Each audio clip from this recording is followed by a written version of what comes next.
Hey, this is Mark Narmore, and you are tuned in to the 10 Minutes with Boston Chris podcast.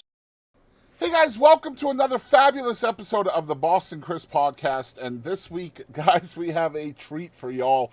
We are talking to the one and only Miss Megan Barker, singer-songwriter, daughter of a legendary Nashville songwriter, Bobby P. Barker. Super excited to have her here with us this week. Megan is originally actually from Nashville, kind of sowed her roots a little bit in Las Vegas as well. Has roots in Alabama and other places as well. So excited to talk with her today. She's going to perform not one, but two of her original songs completely unplugged and acoustic on this episode. The first one is called Once Upon a Miller Lite, which I absolutely love. And the second song is her current single, which is called Cowboy's Church. Super excited to share with you both of those amazing songs up close with Megan. We talked about so much of her life, her music, her outlook, her songwriting process, her dad, of course, her mom as well. So much goodness in this episode. From the beginning to the end and everything in between. We're excited to show you guys this candid one-on-one conversation with the gorgeous and talented Miss Megan Barker. Y'all check it out. Hey guys, we have a huge treat for y'all today. We have the one and only Megan Barker on the show. Somebody I've been friends with online for, God, so long. It seems forever, but it's been like 7 or 8 years that we've known each other. Never met in person, and man, Megan, you have grown so much as a songwriter and an artist in just the short time that I've known you. It's such a treat to have you on the show today. Welcome to the Boston Chris podcast. How are you doing today? Thanks, man. Thanks for the kind words. Thanks for having me. This is so cool. I'm so stoked to just finally sit down and chat. Absolutely. And so we met sort of as a by-proxy of Songtown, because you're a member of Songtown. I'm a member of Songtown. And I think we kind of met through that, which is weird. I'm not a songwriter. You are, obviously. But I've kind of gotten to know a lot of songwriters through Songtown over the years. But first of all, you have been kind enough to share a couple of songs with us today that we're going to include in the broadcast. The first one we're going to put at the beginning of the show is Once Upon a Miller Lite. And I just want to say this song is so cool in telling a love story in a different way. So tell us about the song and how it came to be. Oh man, I wish I had like a really great story for you, but sometimes you just get in the room with really great writers and an idea. I wrote with this song. It was Greg Freya, who's one of my like good friends and co-writers of everything, and Cole Miracle, who's like popping off right now, in Nashville as a writer. He's got some like big songs coming out. We got together one day, and I think it was his idea, and he was like, "Listen, I got this idea for like a modern fairy tale," and I was like, "Okay," but then it turned out super cool, and I'm glad you like it because I love that one too. Yeah, the video is cool too. We're excited to show you guys a live acoustic version from Megan Barker of Once Upon a Miller Lite. Y'all check it out. Hey y'all, I am so excited. This song just hit 500,000 streams, which is my highest streamed song. It's a lot of streams for me. This is a special little song called Once Upon a Miller Lite. So, without further ado.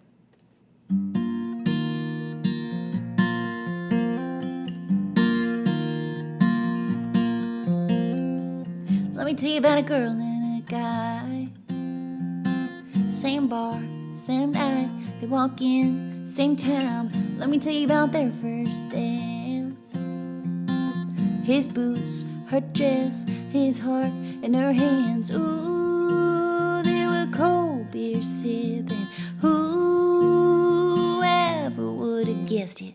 Once upon a Miller Lite, lost inside each other's eyes. They never saw it coming. Ain't it kind of funny how the best love stories start like once upon a Miller Lite.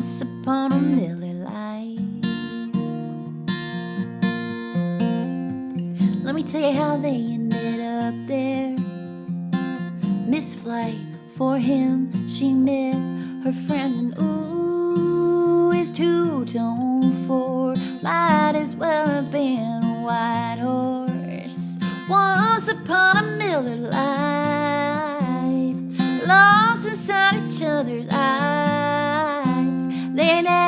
saw it coming. Ain't it kind of funny how the best love stories start alike? Once upon a Miller, once upon a Miller Lite. Oh, she'd probably marry him right now if he asked her. And I remembered their happy ever after started. Once upon a Miller Lite, they were lost inside each other's eyes. No, they never saw it coming. Ain't it kind of funny how the best love stories start alike? Once upon a Miller Lite, lost inside each other's eyes. They never saw it coming. Ain't it kind of funny how the best love stories start alike? Once upon a Miller, once upon a Miller Lite. Ain't it kind of funny? In the best love stories. Once upon a Miller, once upon a Miller Lite. All right, so we are back. That was Once Upon a Miller Lite, the modern love story from Megan Barker. And it's funny, we always ask a question just to break the ice here on the show, and it has a little bit to do with Miller Lite, sort of. I always ask, what is your favorite drink? That's always my first question. So either what are you drinking right now, or what is your favorite drink right now? What's your go-to? This is just straight bourbon. No, it's water.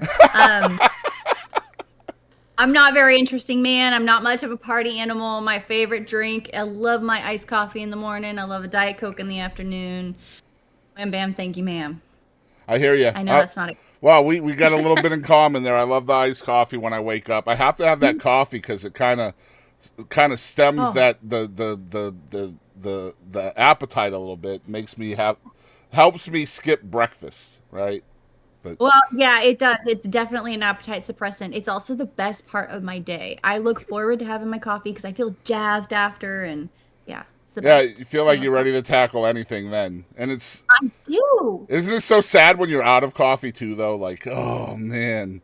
I will tell you, I've almost cried sometimes where I'm looking forward to my coffee in the morning and I open the fridge and it's like empty, and I'm like, why? Why didn't you notice that it was empty? Yeah. Yeah, it's like putting off getting gas till the next day, right? Well, I'll just do it tomorrow, right? And then you always pay for it.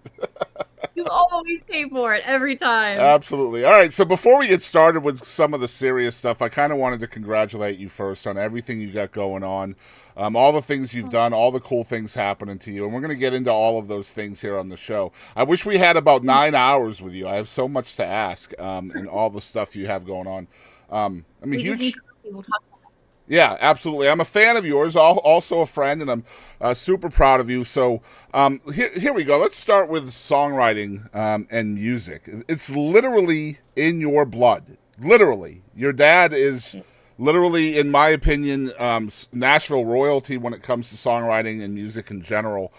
Tell me the role that your dad has had in your music now and your writing in general. I mean, both my parents were in the music industry, so I really did grow up around it. I grew up in studios, and I don't know if it's nature versus nurture. I don't know if I was born with it because both of them were musical and had me, or if it's because I kind of grew up around it. I couldn't tell you, maybe both. Yeah. But, you know, I always wanted to do music. I always wanted to write songs and bring them to life, and my dad was the best songwriter that I'll ever know, truly. And I'm not 100% biased. I'm a little bit biased, but truly he was a great songwriter. He wrote you know, great traditional country music, and in my book that's some of the best songwriting that there's ever been. So yeah, and my mom has always been huge supporter of mine. I could not be where I am today without her. You know, she taught me how to sing. She taught me how to be on stage and entertain and build a set list. And so both my parents have been an integral part of my journey. this far. As I say, I did not know that about your mom. So it was almost the perfect situation for you as a young performer to be, so to speak. Yeah, I mean, no pressure, right? Right? Having Yeah. parents Wow. I can imagine. success in their own right. Yeah, yeah, definitely had some incredible training wheels. So when we grow up, when we're young people, regardless of what we're growing up around, whatever that is becomes normal to us, right? Whatever it is. If you grow up in the world of wrestling, then being a pro wrestler is just going to seem like it's normal. If you're the son of Tom Cruise, then being a global superstar just seems Right. normal. So when Yeah. did you realize, because I know there is a realization process at some point in your life when you realize that actually isn't normal. When did that happen for you, and what was kind of your reaction to that? I actually think it was way later than it should have been. I think it was I think it was when I really started co-writing, and I wrote by myself for like 10 years before I even dipped into co-writing.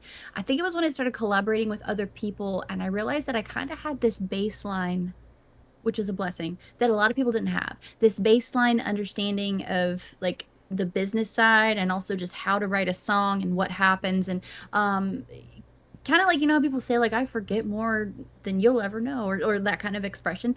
A little bit like that. Like I just like, oh wow, like I kind of knew that at 12 years old that they just learned that. Like, isn't that cool? Yeah. But also, wow, that's not normal. But everybody has that. I'm not bragging. Everybody's got something that they're, um, more knowledgeable at than me.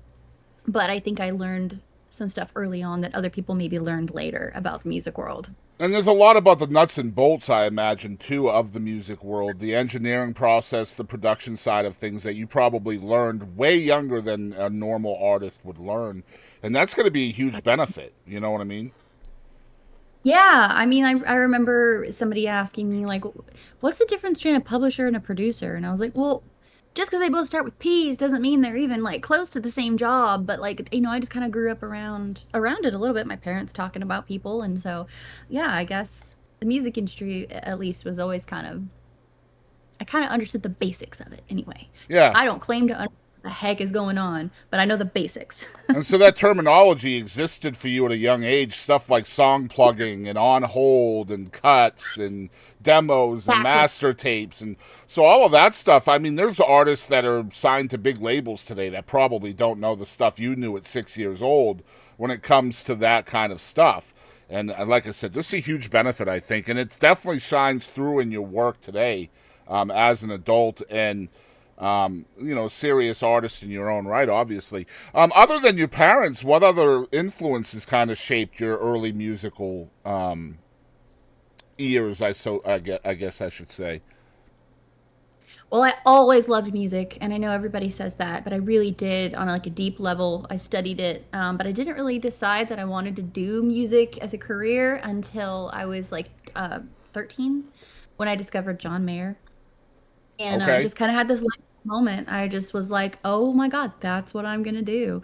So I always say John Mayer and Keith Urban are my main guys, my heroes, my influences, and there's a million others in between. I was a huge Matchbox 20 fan, Maroon 5. I mean, Jason Mraz, KT Tunstall, Michelle Branch, like all these like 2000s pop singer songwriters. And then eventually I kind of found my way back to country, my roots. But There's a lot of yeah, guitar influence there, I'm hearing then. A lot of guitar influence. lot of guitar input. I have a lot of guitars. I certainly don't shred like those guys, but everything I do always starts with a guitar. So, yeah. So we talked about the fact that you're a second generation performer, artist, musician, songwriter, all of that. What kind of pressure do you feel? Like you did say no pressure, kind of joking about it, but there has to be actual pressure there. Those are some big footsteps, you know? Yeah, I mean, there's certainly no pressure from them. I don't think from my Right. parents. I think if anything, they would have loved for me to not do music because it's very well, the music Yeah. industry is brutal.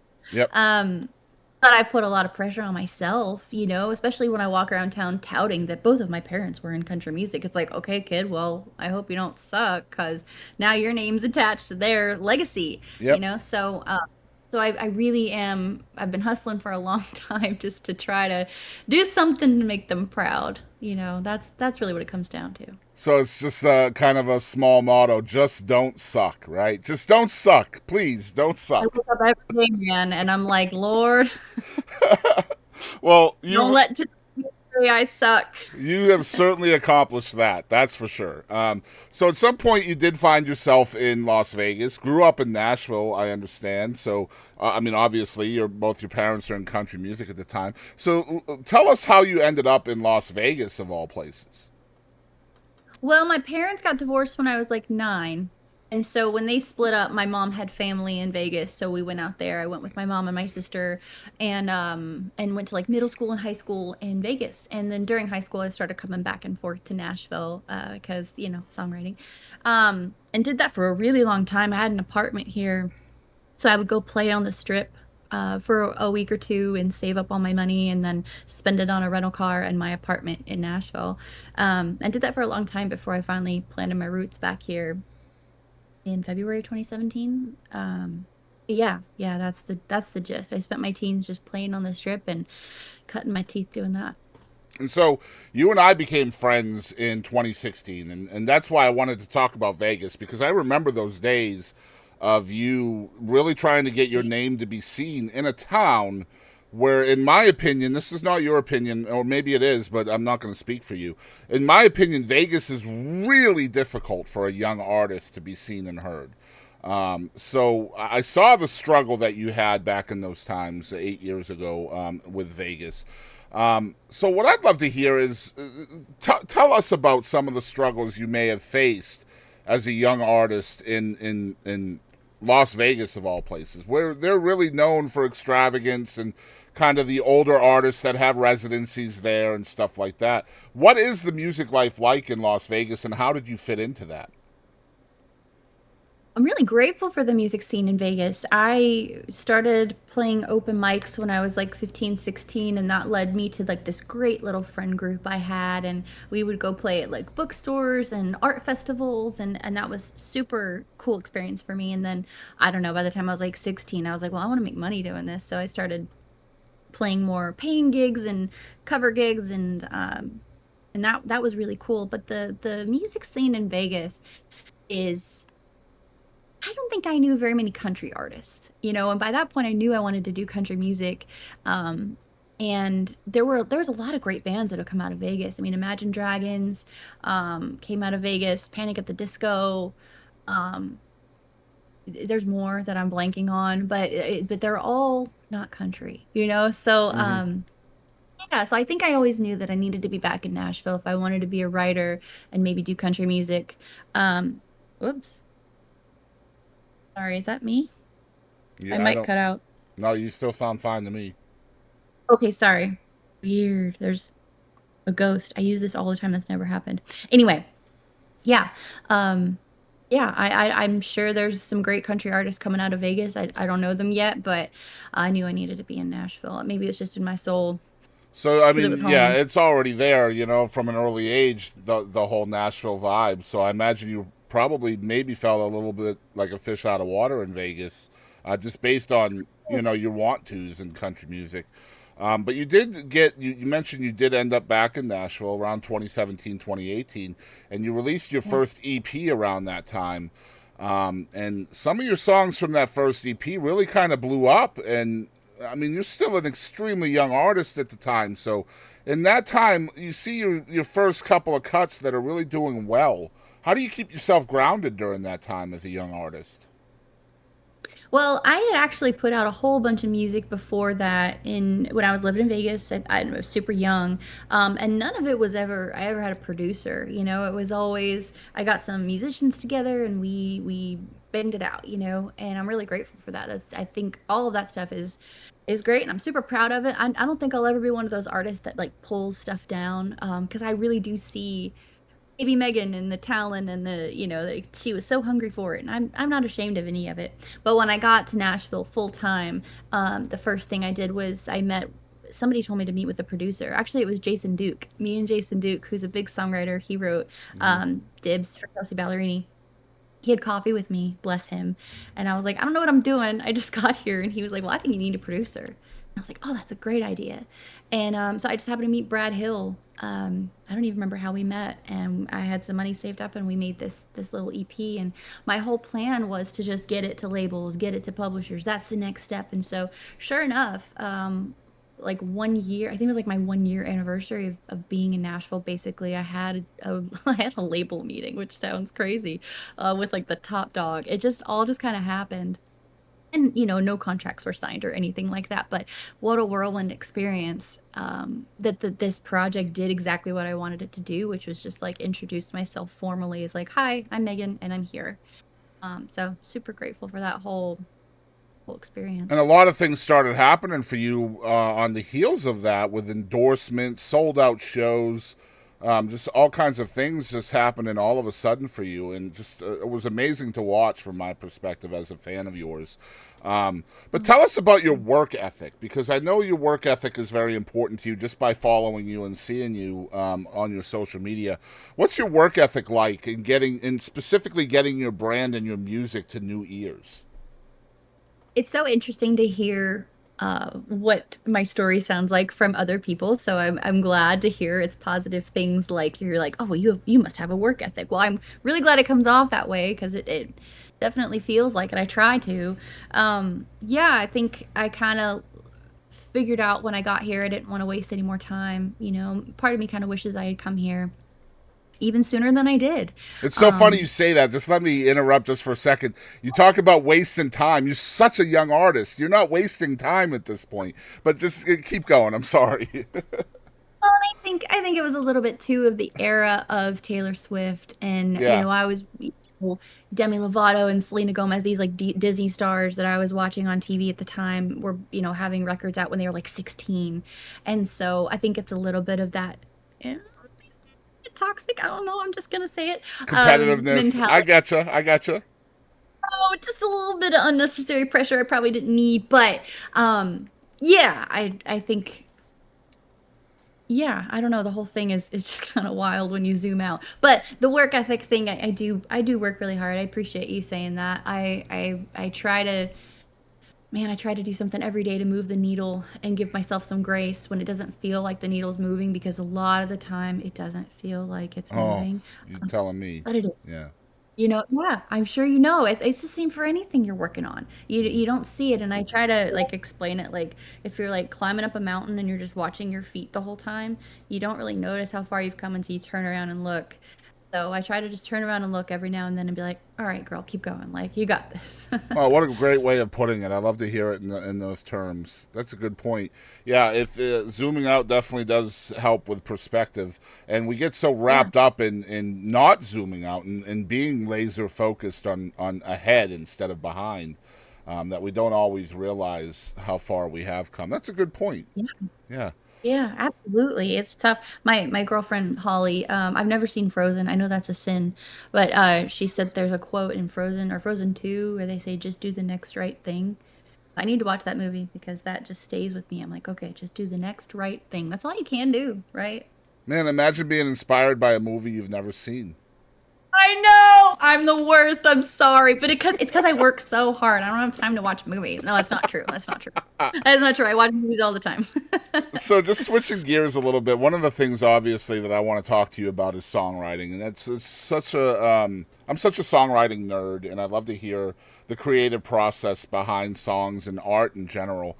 Me So too. obviously you're a very busy artist, and you perform and produce your songs on your own records and your own projects, but you've also written songs for other folks that they've cut on their records and stuff like that. So when you're writing, do you separate out the songs with this in mind? Like, in other words, you're done with a song and you're like, all right, I'm keeping this one. Or you're done with a song and you're like, no, I'm going to try to push this over here. Or is it more of just, let's see where it goes after it's done? I think it's a little bit of both. I try to write every day, and when we get in the room, it's like usually we know who we're writing for. Um, to be honest with you, if you don't mind a long answer, No, not at all, um, please. when I first kind of got to Nashville, there were a lot of artists that got record deals because they were writers. You know, Maren Morris had a cut or two as a writer before she was signed as so Luke Bryan, Casey Musgraves. Like a lot of these artists had publishing deals first. So for a while, I thought Josh that's what Turner's everyone. another one that's very, very well known for that. Yep. Yeah, exactly. A lot of them. You'd be surprised. Um, and so I kind of thought that's what I was supposed to be doing. And my dad literally wrote till the day he died. So I know how to write. That's my thing in life. I love to write. But there is a little bit of like a time frame with an artist, right? Hmm. Like it or not. So when I got here, I wrote. I didn't care who it was for. And after many, many years, I got a little bummed last year. I think all artists probably go through similar things. Nothing seemed like it was happening. I felt a little lost, felt a little stuck. And I kind of felt like people wanted to write with me, but not for me as an artist. And I kind of had to have a come to Jesus with one of my friends. I was really emotional. And I was like, I don't think anybody believes in me anymore. I think I've lost my chance. And he's like, from this moment, you have to just decide this is what you're going to chase for however long. So I did. From that moment, I kind of just spoke to the universe and I was like, I need to chase my own music right now. I just have to. It's weighing on my heart. And so, sure enough, just over the last year, a lot more of my writes were me focused, which was really cool and weird as an introvert because it's like I Yep. wanted to write for me. Now that it's happening, I'm uncomfortable because I just don't feel worthy or whatever it is. But it's been really amazing, and some really amazing songs have come out of it. So definitely still writing for other people. When we get in the room, you know, other artists that I'm excited about, I love, love, love to write. So that's so fun. But being able to have people come in the room and they want to write for me, like just mind blowing. And that's really cool that that I was wrong and people do believe in me and love my music. And that was a stupid little thing that we had over there, but we're not going to think about that again. And I love to hear again the way you describe things is so brilliant and genial and all of that. Like we all have our own self introspection and almost like imposter syndrome where we don't think we No. deserve what the world or the universe is trying to grant to us. So are there times when you've written a song that you just don't feel like you're worthy of it? Like as an artist, you've written the song, you love the song, but you would rather just subconsciously give it to somebody else because you don't feel worthy of performing the song. Does that happen for you? Yeah, absolutely. Man, I've got so many songs in my catalog that I don't feel like are for me. Um, but I love them. I don't know why. We just know what's for us and what's not. And hopefully they see the light of day and somebody finds it one day.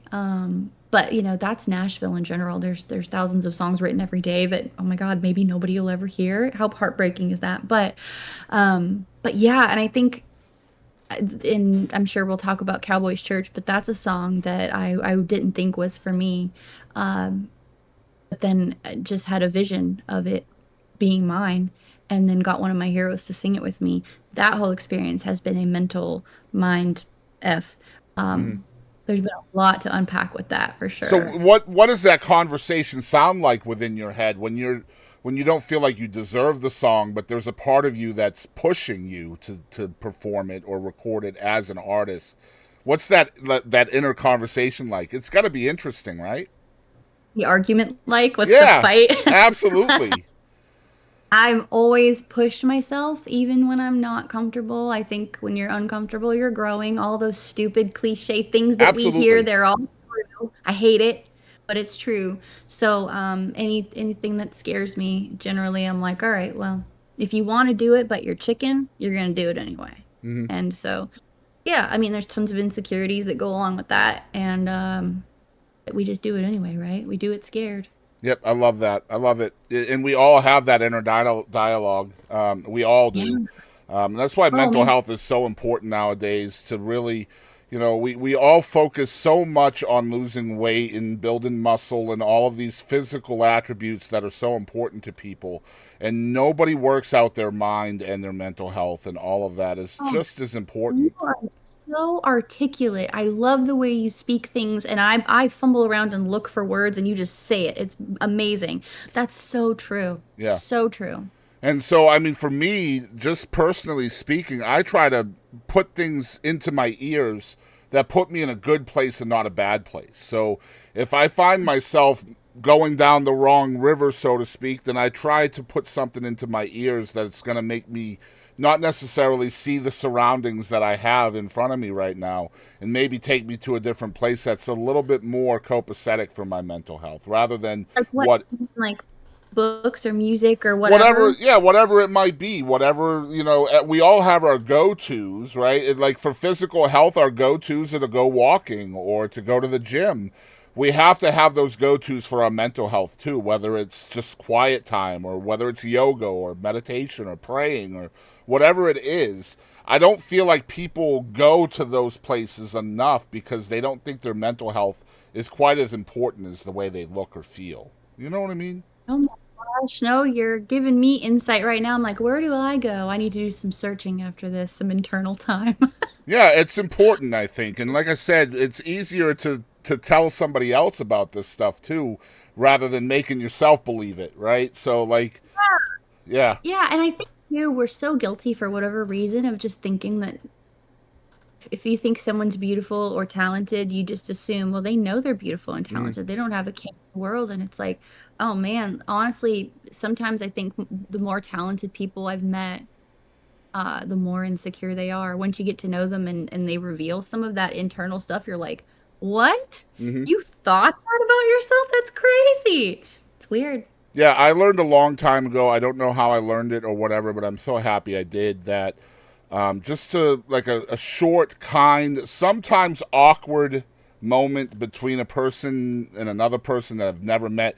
For example, like just going to the McDonald's drive-through, right? Like that person in the drive-through could be having the worst day of their life. They're working at McDonald's. It's not a great job, entry-level job. And just having an awkward moment where you find something about that person to give encouragement about and take that awkward moment, that's so much fuel to that person, right? It just Absolutely. so, and Yeah. I feel like as human beings we're really missing out on those awkward moments that we could really make someone's day just because we're afraid of the awkward, right? Yeah, and I wish we could dig into like, well, why do you feel awkward? Why are you Mm. avoiding that? Because you don't know how they're going to respond, I guess, but generally they're going to respond positively, so it shouldn't even be awkward. Yeah. But yeah, beautifully put. I always try to do that too. I always try to give somebody a little compliment or whatever. I try to spread the sunshine because there's just not enough. Yep, Very absolutely, and important. that's why I do it as well. Like, I have a motto. Actually, you can't see it, but I have a poster right over here with my logo on it, and my motto is "Love is contagious." And I've been Oh, saying it's been since the pandemic when everybody was talking about COVID and this and COVID that, and that's I said, you know what, love is contagious too. Let's stop being so divided, and let's try. You know, kindness is effortless too. Like it takes no effort to be kind, and it takes so much effort to be angry and to be negative and amen. toxic, you know? So I try to live Amen, that man. way. Yeah. You're a blessing to this world. Keep it up. Oh, thank you. But let's get back to the songwriting. I love hearing the differences in an artist's mind and process, really, between the solo write and the co-write. And as a fan, but also as a very curious fan, I understand the pros and cons between the two of them. And I've been in the room with where people are co-writing as well, so I've seen the process unfold. But from the perspective of an artist like yourself, I would love to hear you talk about the benefits and the not so benefits of solo versus co-writing. Oh man, they're apples and oranges. I really think, like I said earlier, I wrote by myself for like 10 years before I really even got into co-writing. And that's how it was explained to me. It was like, writing by yourself is a muscle that you should continue to work out, while you're over here working out these other muscle groups, whatever. So yeah, I mean, there's so many songs I've written by myself that I'm proud of, and there's so many songs that I never would have written by myself. I had to be in the room with those other brilliant minds because I never would have gone there melodically. I never would have gone there lyrically, or I never would have had that hook idea. Co-writing is such a wonderful thing when you're with the right people, and I think it's a wonderful thing when you're not with the right people because what valuable learning experiences we have. How much does And validation play a role in that? Just hearing somebody else say, "Megan, you don't suck. You're good at this." Like, because I imagine that's part of the co-writing process.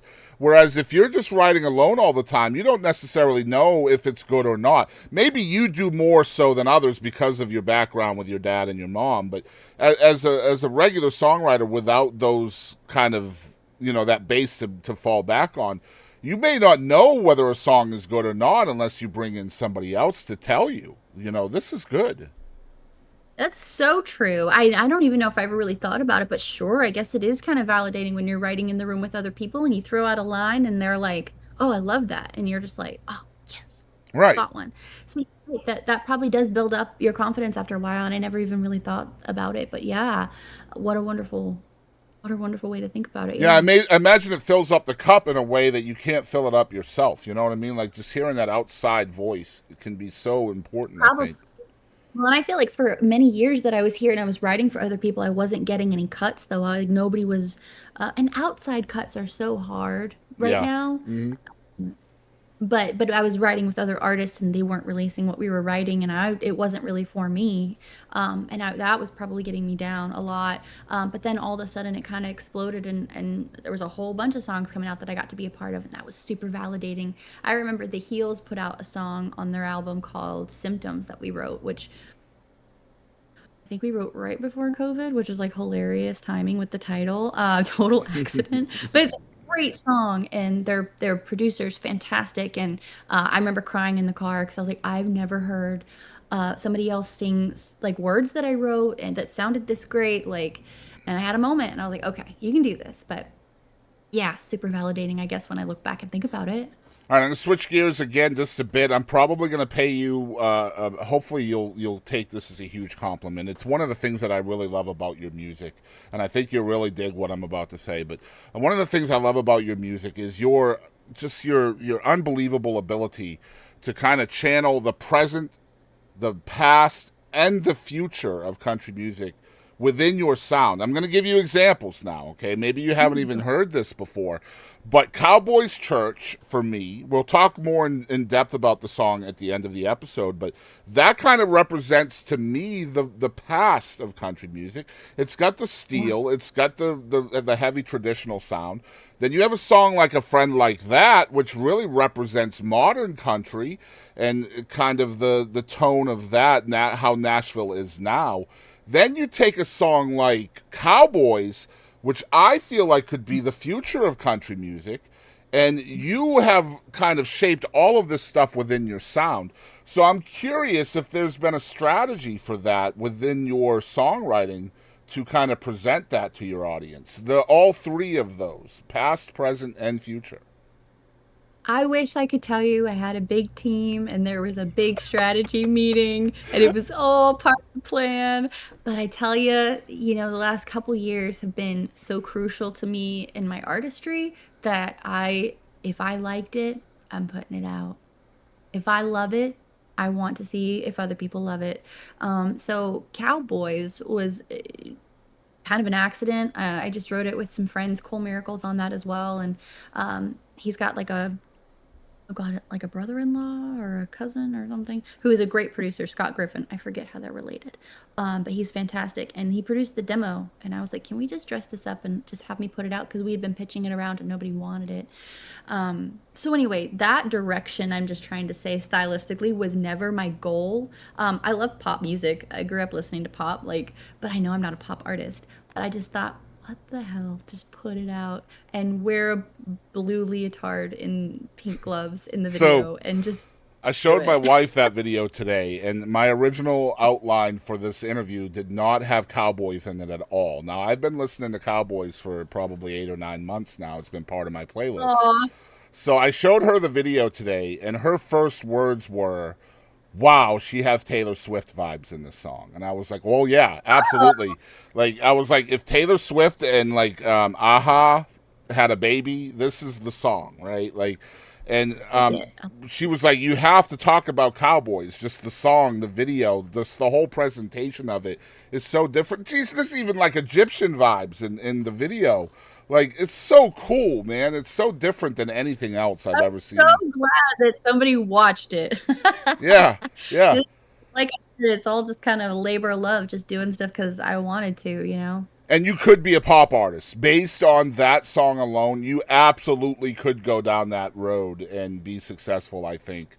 Just such a good song. But anyway, I digress. But So I could dance, maybe. So sense of humor is obviously very important to you, not only in certain aspects of your songs and your music and your catalog. There's a lot of different what I call kind of indicators of personality that is Megan Barker, right, in your songs. But also there's a lot of sense of humor in your social media presence as well. So kind of that goofy factor that I call it the goofy factor. Are you just being yourself, or is this part of the plan too in getting your brand out there? There's no plan. I think I realized somewhere along the way that I'm just like a lot of people say, you're never going to be anybody else. That already, Taylor Swift already exists. You know what I Yep. mean? So I will just be myself. And there was probably some validation at some point of where I said something really stupid and somebody laughed. And I was like, oh, okay. You could just be yourself. You can just be a fool. And whoever likes it, and if they don't, too bad. So yeah, no, it's just me, baby. I love that. Oh, I recently interviewed Cliff Doyle, who I know you know very well, and I asked him about his social media tips and tricks, and he said the best social media tip I can give anybody is tell your story.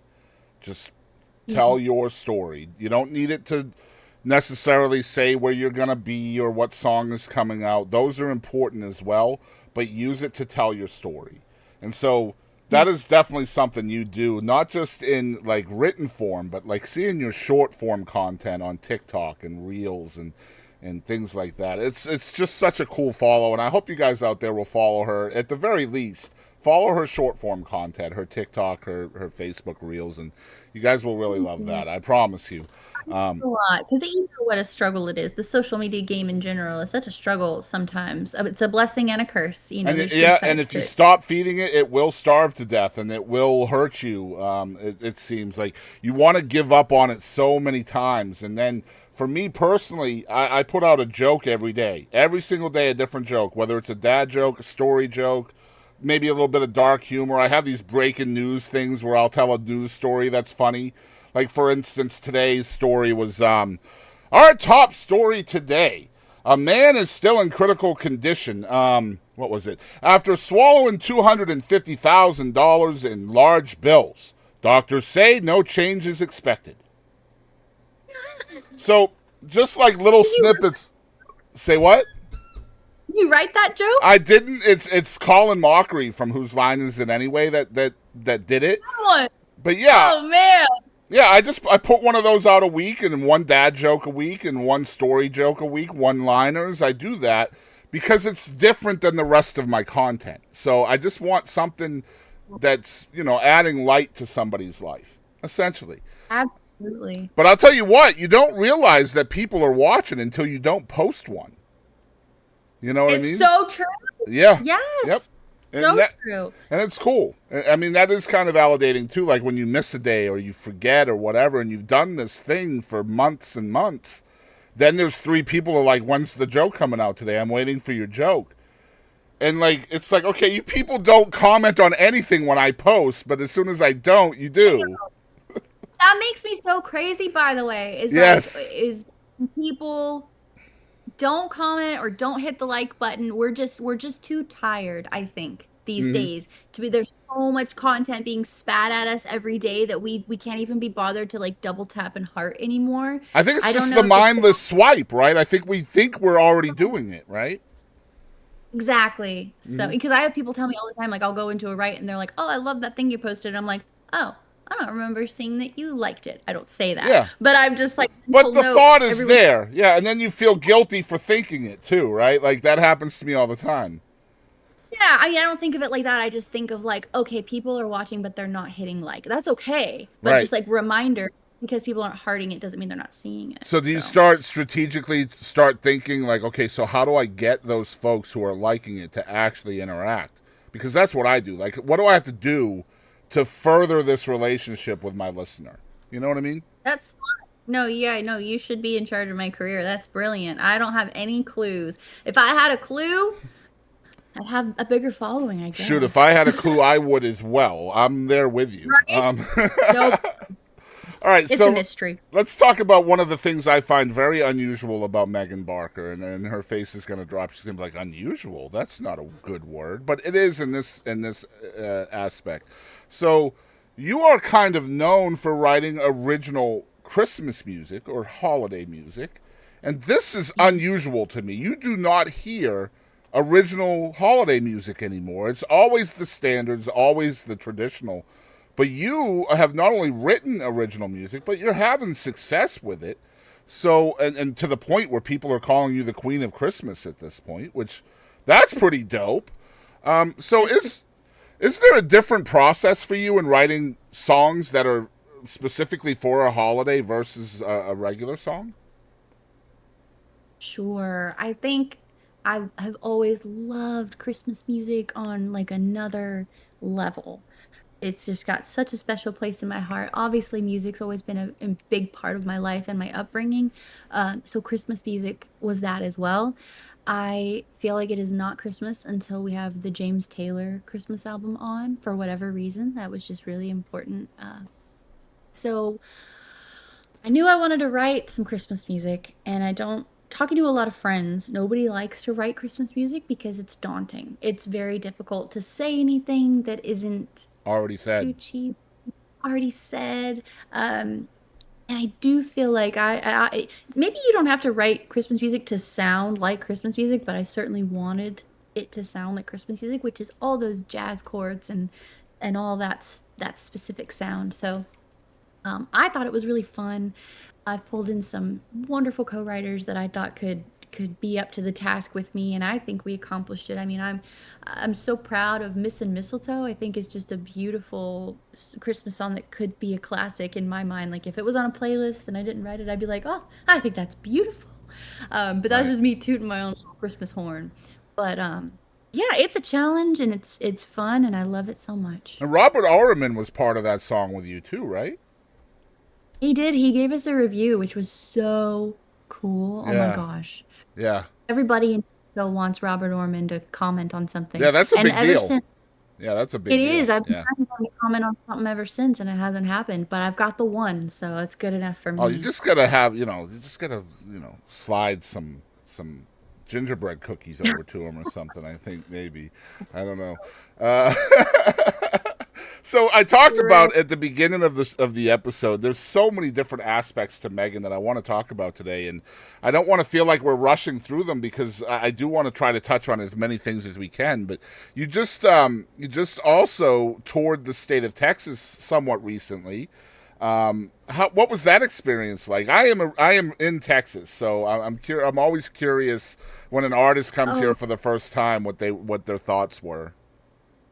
you know, I had passed through Texas in my life, but I'd never really spent any time there. And I'm not claiming that I've spent a significant amount of time there yet, but my agent is based in Texas, so we're doing more and more stuff in Texas. And I gotta say, I get the hype. Oh my gosh, I love the people. I love the music, and the music industry, it's its own little industry down there, and it's It is. fascinating. And I'll tell you, it's it provided me some like relief and some hope because I didn't realize that I was hyper fixated on Nashville music industry for so long, and that's what was kind of making me so depressed, to be honest with you.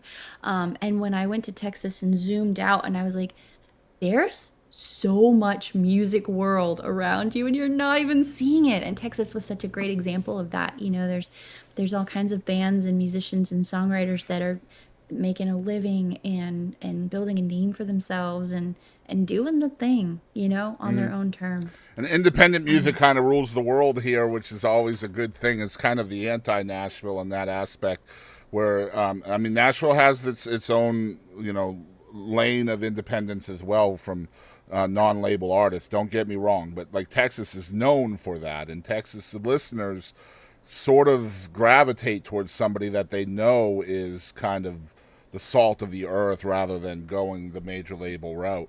Well, we're Definitely. gonna have to sit down today, and I'll ask you a bunch of questions about Texas because I'm fascinated now. Yeah, we could definitely do that. That would be fun, actually.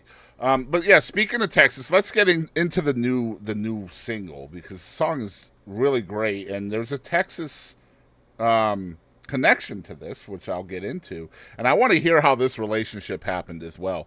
The newest single is a song called Cowboy's Church.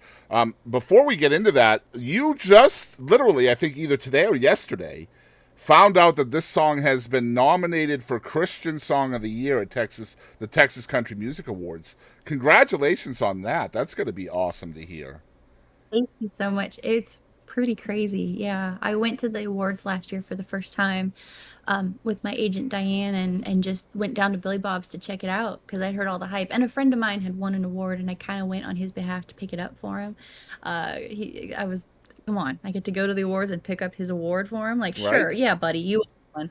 Anyway, so that was really cool. So then, just less than a year later, I've got a song on there, and it's not just me. It's with Zane. Is just crazy.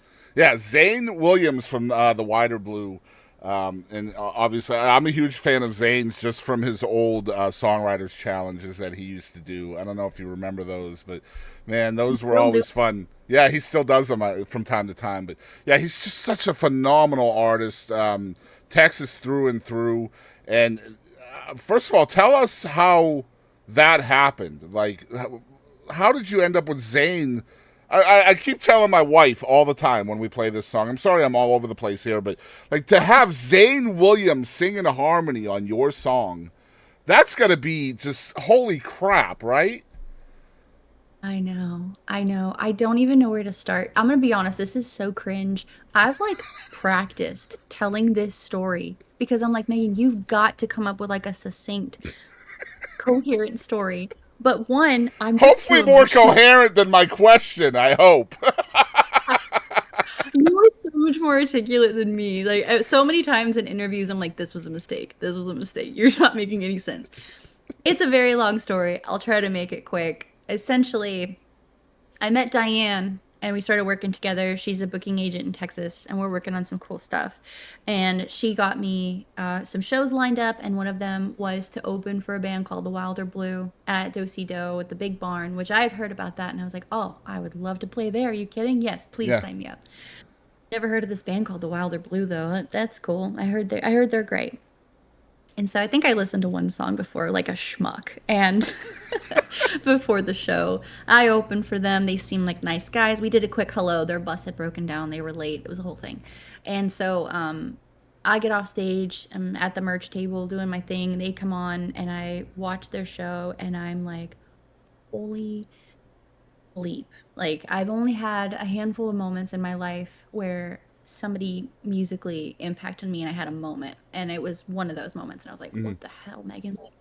Anyway, they're unbelievable live. Their songs are incredible and I just kind of fell in love with them. So they were super nice guys. I'm sure they were like, thanks for opening for us, Megan Baker. We'll see you later. Megan Baker, kind of like me calling them Wider Blue just now. Good Lord. Go ahead. I didn't notice. No, no, no, no, no. It's fine. But I'm sure they don't think anything of it, right? And so get back home and a few weeks before Texas, I had written Cowboy's Church and thought it was a great song, but didn't think it was for me. It's a cowboy song. It's obviously a dude song. In fact, I even think we had a demo made for it with a male singer. So a few weeks later, I'm home and I'm on a long drive, and I just kind of had this vision. I was actually listening to the Wilder Blue, and I was deep diving into Zane's catalog because I'm late to the party, completely in love with this songwriting. And I Mm. just had this vision of what if I recorded that song and I got them to be a part of it. And so I have a voice text that I sent my producer Dave Flint, and I was like, hey, I think I want to do this song, and this is a long shot, but I think I'm going to ask these guys to be a part of it. And he was like, all right, well, let's build this up. So we kind of he hustled to put this beautiful track together. And I was in the back of my mind, like formulating an email to Zane, like, hi, you don't know me. We met like one time, but I just really think this would be amazing. And so we got the track done, and I emailed Zane a very, succinct but long message about, I just opened for you the one time. You don't really know me. I write songs every day in Nashville. Your music came along at a really important time for me. So thank you. I have this song. I know you have a lot going on, but if you like it at all and you'd like to be a part of it, like just let me know. That would be amazing. Didn't hear anything. Hmm. um, and so like a few weeks go by, and I think I resent it and I didn't really hear back. And I was like, okay, well, that's probably that, right? Um, they were. Remember when I said I was gonna make this a short story? I'm so sorry. I love the long stories. Please don't Okay. apologize. That's kind of the point of the show. So I love it. Okay, good. Well, they were going to come down and play in Alabama, and so I was fully prepared to drive down to Alabama and go see them. I bought the tickets, and there's a place on their website. I'm part of their hideout, which is like you pay X amount of dollars a month, however much you want to just be in the know. So I like RSVP'd to the show. I've never told this story. And so Zane, I woke up one morning and I had actually been really sick, and I was on the mend. I don't think I was contagious, just for, you know.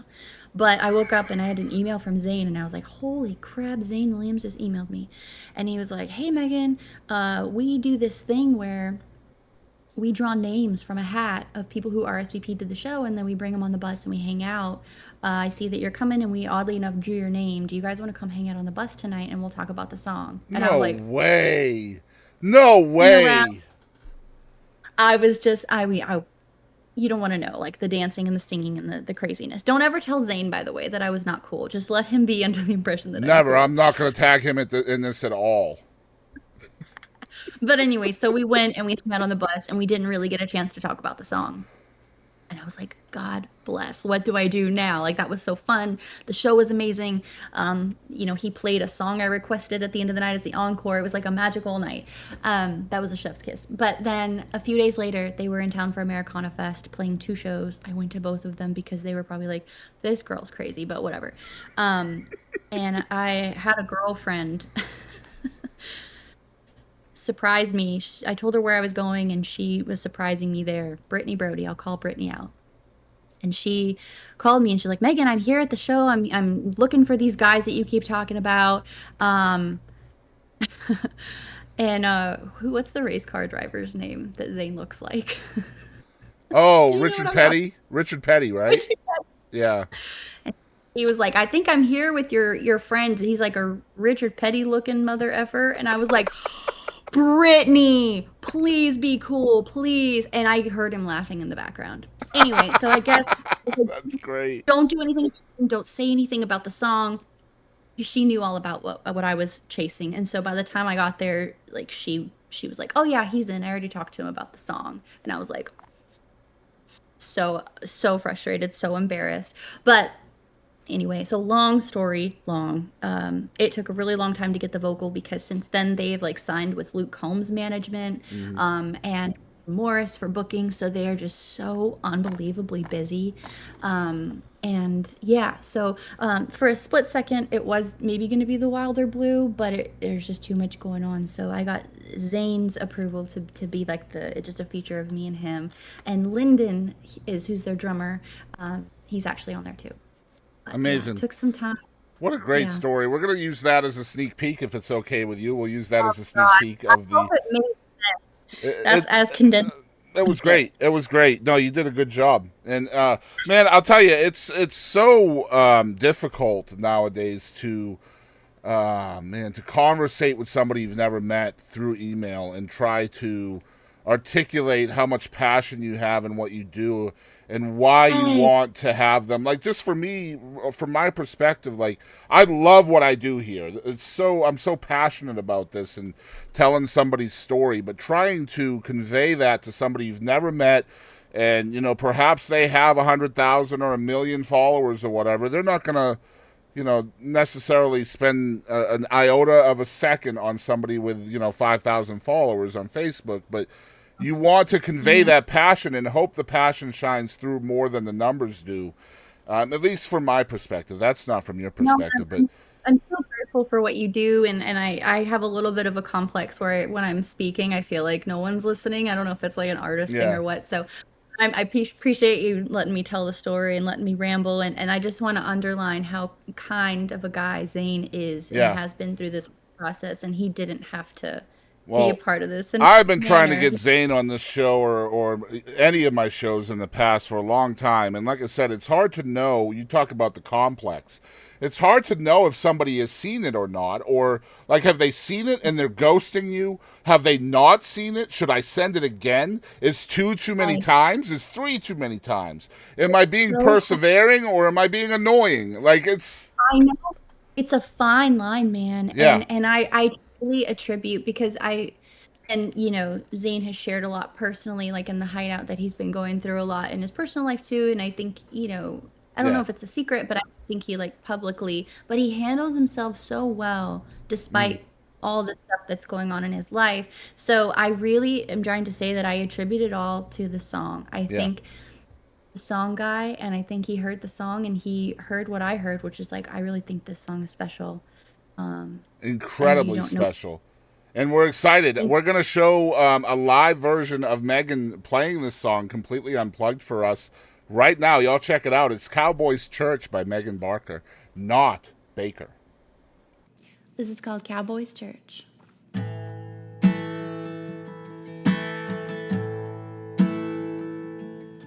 It's a valley by a creek with a mountain view. Fallen pine trees are our front row pews.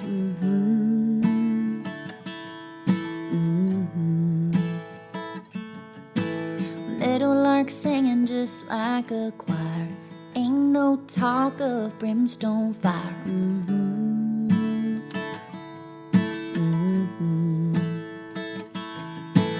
Pots and pans in a King James Bible, hungry sinner sitting in the saddle. Ain't no steeple, ain't no cross, out on the range just talking to God. Who knew heaven was right here on earth? This right here is a cowboy's church. Peace flows through like a tumbleweed, stars at night like you've never seen.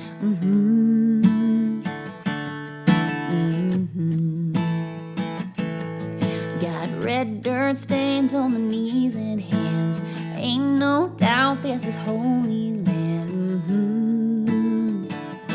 Holy land. Ain't no steeple, ain't no cross, out on the range just talking to God. Who knew heaven was right here on earth? This right here is a cowboy's church.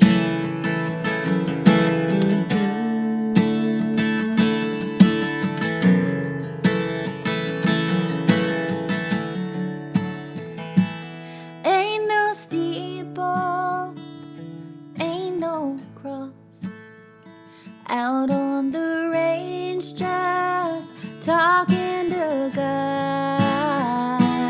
Who knew heaven was right here on earth? This right here is a cowboy's church. Yeah, this right here is a cowboy's church.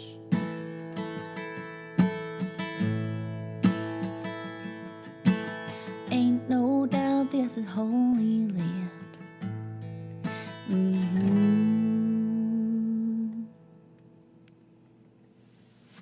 All right, so we are back. That was Cowboy's Church. Phenomenal song. Again, it's doing so well for you as well, rightfully so. And you have to be so proud of it.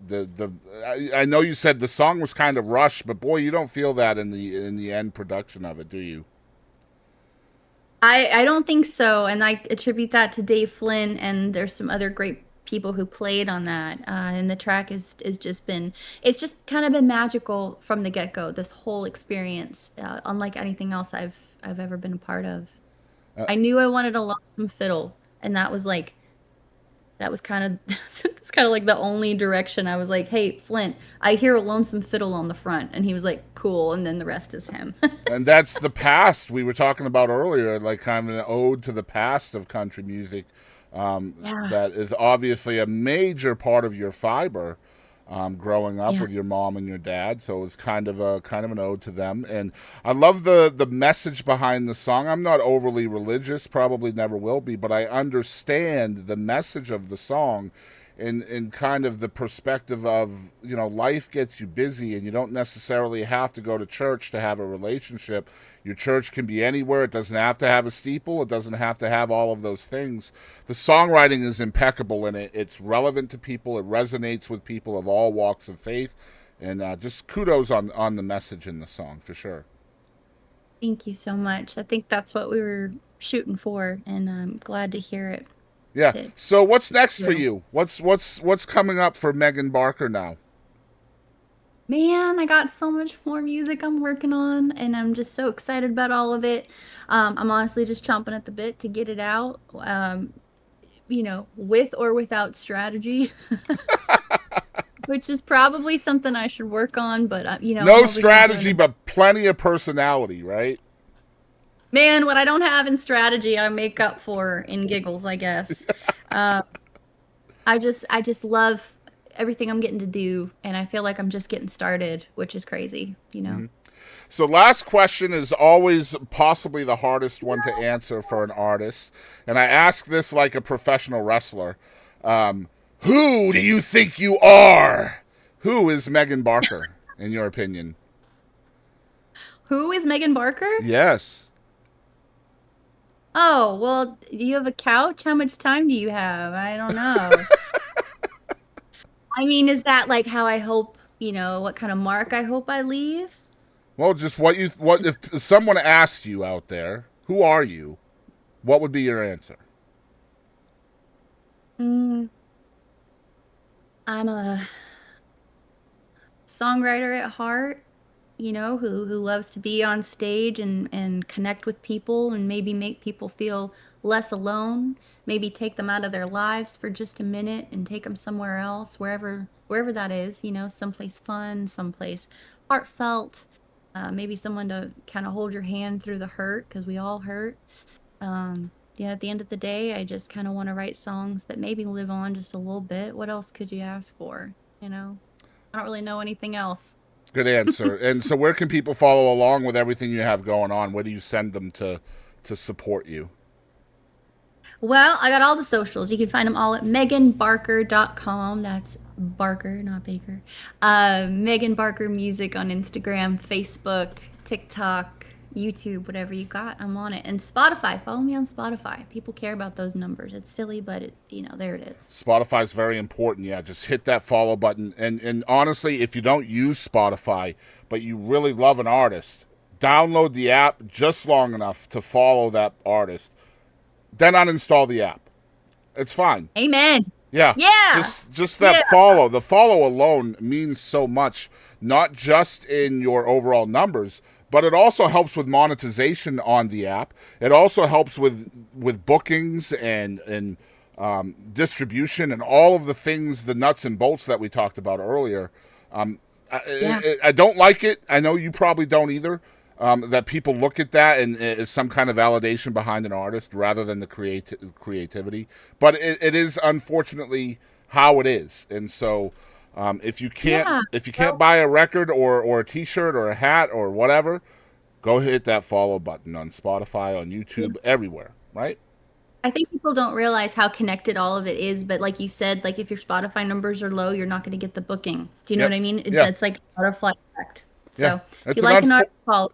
It's definitely an unfortunate side effect of technology. There's a lot of good sides to it, but I feel like numbers are ruling the world nowadays rather than passion and creativity, and I think that gets lost. I hope we can find a better balance in that within the industry going forward, right? I think it's coming. I can feel it. Yeah, I think so too. I think independence is bubbling to the surface, and I think the more independent people are, the more the people in charge have to take notice of that independent nature. So, Yeah. So Megan Barker, first time on the Boston Chris podcast. Thank you so much for being here. I hope you had fun. Oh, I can't thank you enough. It went by so fast. I hope I made some sense, and I just really appreciate your love and support and helping me spread the word. Absolutely. Hey y'all, it's Billy Joe Jones. Thanks for tuning in to the 10 Minutes with Boston Chris podcast. It's time to jam.